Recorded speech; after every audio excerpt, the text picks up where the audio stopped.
Good day and God bless you. Welcome to the Bible reading in chronological order. I just want to thank you for joining us, for choosing to participate in this venture with us, and I pray that the Lord would bless us even as we would go through His Word together, that He would give us insight into His Word, and that He would show us that His Word remains faithful. We go through the book of Isaiah today again, and we're going to be dealing with chapters 13, 14, 15, 16, and 17. Now, very important for us to remember, even as we go through these passages, is that these passages are very prophetic in nature. Obviously, Isaiah being a prophet, he would prophesy. But I don't want you to limit yourself and your thinking to just those physical places that it mentions in here. Actually, these are prophetic even in our age. And if we look at it, we can tie it up quite a bit with what's going on in the world today. Now, I'm not saying that this wasn't meant for these kingdoms that are prophesied against. I'm just saying that it has a further implication even in our day.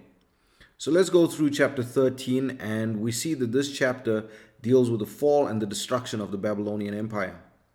Now, we must understand that Isaiah is writing this prophecy prior to the rise of the kingdom of Babylon, a time prior to the significance and dominance that they would achieve approximately 100 years later. But at the day of the Lord, Babylon would be destroyed.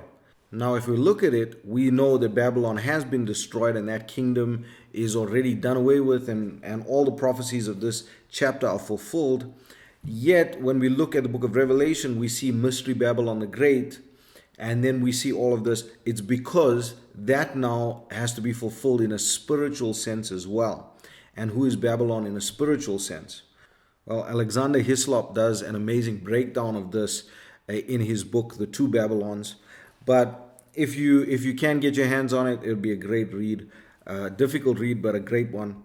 But then we see in verse 11 of Isaiah chapter 13 that it broadens the horizon not just to Babylon now, but talking about the world.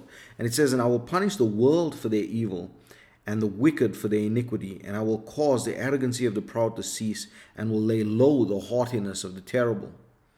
Now, when we look at the prophecies of Isaiah chapter 13, we see that it says that the place will remain desolate, it will remain inhabitable after its destruction. And if we look at present day Babylon, we see that those prophecies are fulfilled. Now, it's one thing to prophesy that a kingdom would be destroyed. Yes, that happens. But to prophesy that that place would never be inhabited again except by the animals, by the owls, by the foxes, and then you think that's not really a possibility. Surely if there was a civilization there before, that there would be a civilization there again.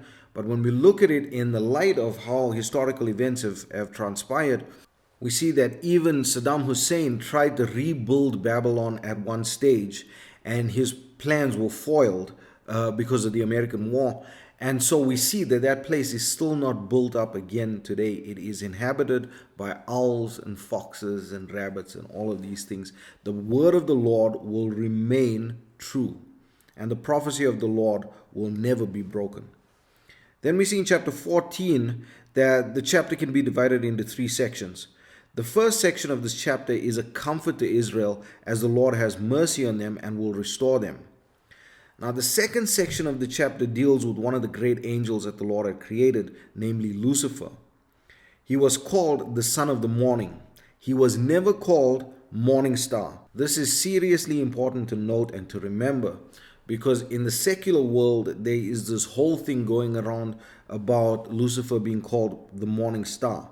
The morning star is a name reserved for the Lord. Lucifer was called son of the morning. Just remember that. Now, all of sin began with this fall, and it all started when Lucifer said in his heart, "First, I will ascend into heaven. I will exalt my throne above the stars of God. I will sit also upon the mount of the congregation in the sides of the north. I will ascend above the heights of the clouds. I will be like the Most High." Because of this pride and this haughtiness, Lucifer was cast out of heaven and shall be brought down to hell, to the sides of the pit. And I want you to just take this back to Ezekiel chapter 28, verses 12 to 17, and you just tie that up there. It actually ties up quite beautifully. Then we get to the third section of this chapter, which deals with the judgment of Babylon and Palestine. So really go through it and understand it and just see how the Lord is then working there through that. And what the Lord hates most is pride and haughtiness. Then we're going to deal with chapters 15 and 16 as one, because these chapters deal with the destruction of Moab. The prophet declares that the people will mourn and weep in sackcloth. Now Moab resembles some of the traits we saw in the fallen angel, in that they were proud and haughty. Thus the Lord brings them into judgment. And verse 5 says, "And in mercy shall the throne be established, and he shall sit upon it in truth in the tabernacle of David, judging and seeking judgment and hasting righteousness." This is the Lord ruling in the kingdom, and he is hasting righteousness. He is seeking judgment. And that's so important when you look at it in the light of this chapter and in the light of the word. Then we get to chapter 17, and this chapter deals with the destruction of Damascus, which is the capital of Syria. The Bible says that when there is leanness, then the people shall look to their Maker and have respect to the Holy One of Israel. There will be desolation because they have forgotten the God of their salvation. There will be a rushing of nations, and the Lord will rebuke them.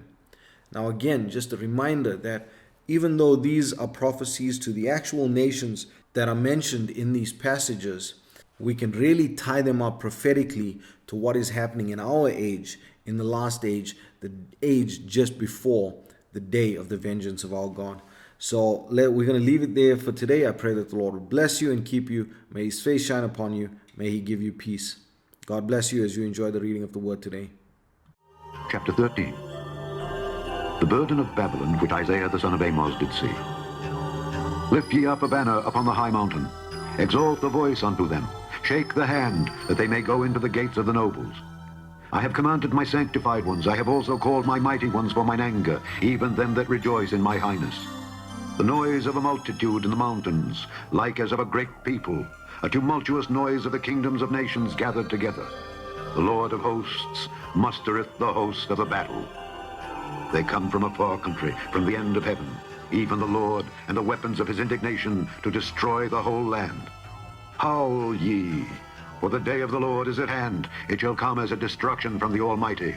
Therefore shall all hands be faint, and every man's heart shall melt, and they shall be afraid. Pangs and sorrow shall take hold of them. They shall be in pain as a woman that travaileth. They shall be amazed one at another. Their faces shall be as flames. Behold, the day of the Lord cometh, cruel both with wrath and fierce anger, to lay the land desolate, and he shall destroy the sinners thereof out of it. For the stars of heaven and the constellations thereof shall not give their light. The sun shall be darkened in his going forth, and the moon shall not cause her light to shine. And I will punish the world for their evil, and the wicked for their iniquity. And I will cause the arrogancy of the proud to cease, and will lay low the haughtiness of the terrible. I will make a man more precious than fine gold, even a man than the golden wedge of Ophir. Therefore I will shake the heavens, and the earth shall remove out of her place in the wrath of the Lord of hosts, and in the day of his fierce anger. And it shall be as the chased roe, and as a sheep that no man taketh up. They shall every man turn to his own people, and flee every one into his own land. Every one that is found shall be thrust through, and every one that is joined unto them shall fall by the sword. Their children also shall be dashed to pieces before their eyes. Their houses shall be spoiled, and their wives ravished. Behold, I will stir up the Medes against them, which shall not regard silver. And as for gold, they shall not delight in it. Their bows also shall dash the young men to pieces, and they shall have no pity on the fruit of the womb. Their eyes shall not spare children. And Babylon, the glory of kingdoms, the beauty of the Chaldees' excellency, shall be as when God overthrew Sodom and Gomorrah.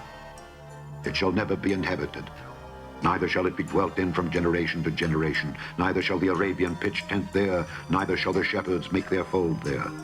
But wild beasts of the desert shall lie there, and their houses shall be full of doleful creatures. And owls shall dwell there, and satyrs shall dance there. And the wild beasts of the islands shall cry in their desolate houses, and dragons in their pleasant palaces. And her time is near to come, and her days shall not be prolonged. Chapter 14. For the Lord will have mercy on Jacob, and will yet choose Israel and set them in their own land. And the strangers shall be joined with them, and they shall cleave to the house of Jacob. And the people shall take them and bring them to their place. And the house of Israel shall possess them in the land of the Lord for servants and handmaids. And they shall take them captives, whose captives they were, and they shall rule over their oppressors. And it shall come to pass in the day that the Lord shall give thee rest from thy sorrow, and from thy fear, and from the hard bondage wherein thou wast made to serve, that thou shalt take up this proverb against the king of Babylon, and say, How hath the oppressor ceased, the golden city ceased? The Lord hath broken the staff of the wicked, and the scepter of the rulers. He who smote the people in wrath with a continual stroke, he that ruled the nations in anger, is persecuted, and none hindereth. The whole earth is at rest and is quiet. They break forth into singing. Yea, the fir trees rejoice at thee, and the cedars of Lebanon, saying, Since thou art laid down, no feller is come up against us. Hell from beneath is moved for thee, to meet thee at thy coming. It stirreth up the dead for thee, even all the chief ones of the earth. It hath raised up from their thrones all the kings of the nations. All they shall speak and say unto thee, Art thou also become weak as we? Art thou become like unto us? Thy pomp is brought down to the grave, and the noise of thy vials. The worm is spread under thee, and the worms cover thee. How art thou fallen from heaven, O Lucifer, son of the morning? How art thou cut down to the ground, which didst weaken the nations? For thou hast said in thine heart, I will ascend into heaven. I will exalt my throne above the stars of God. I will sit also upon the mount of the congregation in the sides of the north. I will ascend above the heights of the clouds. I will be like the Most High. Yet thou shalt be brought down to hell, to the sides of the pit. They that see thee shall narrowly look upon thee and consider thee, saying, Is this the man that made the earth to tremble, that did shake kingdoms, that made the world as a wilderness and destroyed the cities thereof, that opened not the house of his prisoners? All the kings of the nations, even all of them, lie in glory, every one in his own house. But thou art cast out of thy grave like an abominable branch, and as the raiment of those that are slain, thrust through with a sword, that go down to the stones of the pit, as a carcass trodden under feet. Thou shalt not be joined with them in burial, because thou hast destroyed thy land and slain thy people. The seed of evildoers shall never be renowned. Prepare slaughter for his children, for the iniquity of their fathers, that they do not rise, nor possess the land, nor fill the face of the world with cities. For I will rise up against them, saith the Lord of hosts, and cut off from Babylon the name, and remnant, and son, and nephew, saith the Lord. I will also make it a possession for the bittern and pools of water, and I will sweep it with the besom of destruction, saith the Lord of hosts. The Lord of hosts hath sworn, saying, Surely as I have thought, so shall it come to pass, and as I have purposed, so shall it stand, that I will break the Assyrian in my land, and upon my mountains tread him underfoot. Then shall his yoke depart from off them, and his burden depart from off their shoulders. This is the purpose that is purposed upon the whole earth, and this is the hand that is stretched out upon all the nations. For the Lord of hosts hath purposed, and who shall disannul it? And his hand is stretched out, and who shall turn it back? In the year that King Ahaz died was this burden. Rejoice not thou, whole Palestina, because the rod of him that smote thee is broken. For out of the serpent's root shall come forth a cockatrice, and his fruit shall be a fiery flying serpent. And the firstborn of the poor shall feed, and the needy shall lie down in safety. And I will kill thy root with famine, and he shall slay thy remnant. Howl, O gate, cry, O city, thou, whole Palestina, art dissolved. For there shall come from the north a smoke, and none shall be alone in his appointed times. What shall one then answer the messengers of the nation? That the Lord hath founded Zion, and the poor of his people shall trust in it. Chapter 15. The burden of Moab. Because in the night Ar of Moab is laid waste and brought to silence, because in the night Ker of Moab is laid waste and brought to silence, he is gone up to Bajith, and to Dibon, the high places, to weep. Moab shall howl over Nebo and over Medeba. On all their heads shall be baldness, and every beard cut off. In their streets they shall gird themselves with sackcloth. On the tops of their houses and in their streets everyone shall howl, weeping abundantly. And Heshbon shall cry, and Elealeh, their voice shall be heard even unto Jahaz. Therefore the armed soldiers of Moab shall cry out.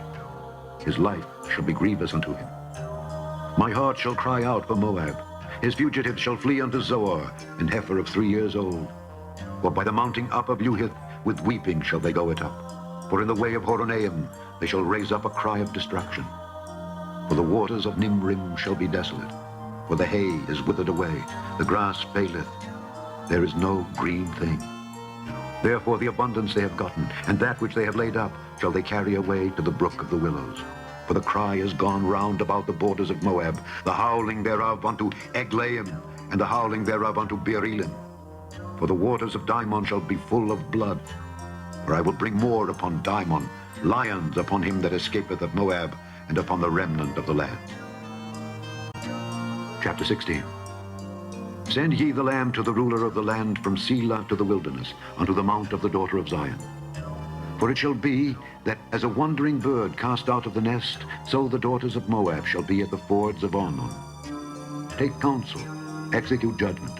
Make thy shadow as the night in the midst of the noonday. Hide the outcasts. Bewray not him that wandereth. Let mine outcasts dwell with thee, Moab. Be thou a cover to them from the face of the spoiler. For the extortioner is at an end, the spoiler ceaseth, the oppressors are consumed out of the land. And in mercy shall the throne be established. And he shall sit upon it in truth, in the tabernacle of David, judging and seeking judgment, and hasting righteousness. We have heard of the pride of Moab. He is very proud, even of his haughtiness and his pride and his wrath. But his lies shall not be so. Therefore shall Moab howl for Moab, every one shall howl. For the foundations of Kir-Hareseth shall ye mourn, surely they are stricken.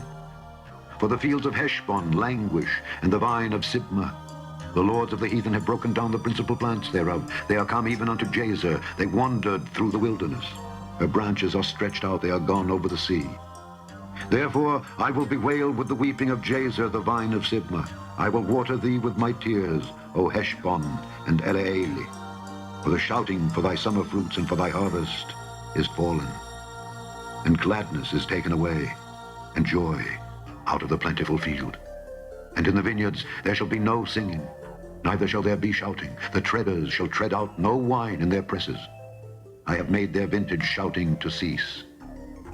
Wherefore my bowels shall sound like an harp for Moab, and mine inward parts for Kir-Haresh. And it shall come to pass, when it is seen that Moab is weary on the high place, that he shall come to his sanctuary to pray, but he shall not prevail. This is the word that the Lord hath spoken concerning Moab since that time.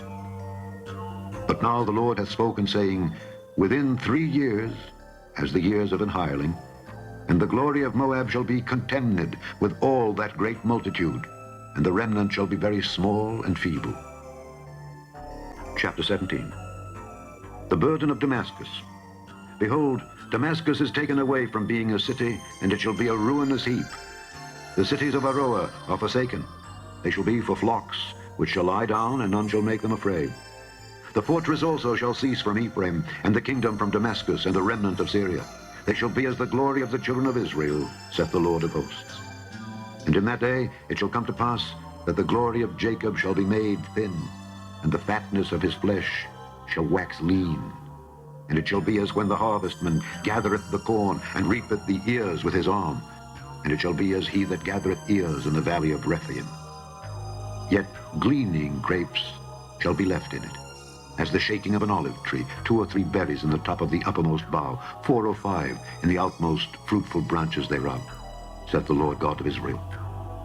At that day shall a man look to his Maker, and his eyes shall have respect to the Holy One of Israel.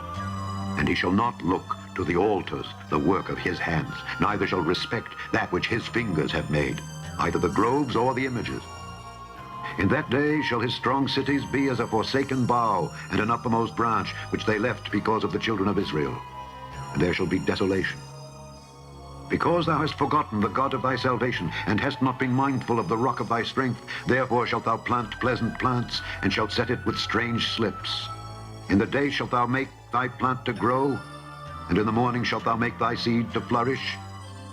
But the harvest shall be a heap in the day of grief and of desperate sorrow. Woe to the multitude of many people, which make a noise like the noise of the seas, and to the rushing of nations that make a rushing like the rushing of mighty waters. The nations shall rush like the rushing of many waters, but God shall rebuke them. And they shall flee far off, and shall be chased as the chaff of the mountains before the wind, and like a rolling thing before the whirlwind. And behold, at evening tide, trouble, and before the morning he is not. This is the portion of them that spoil us, and the lot of them that rob us.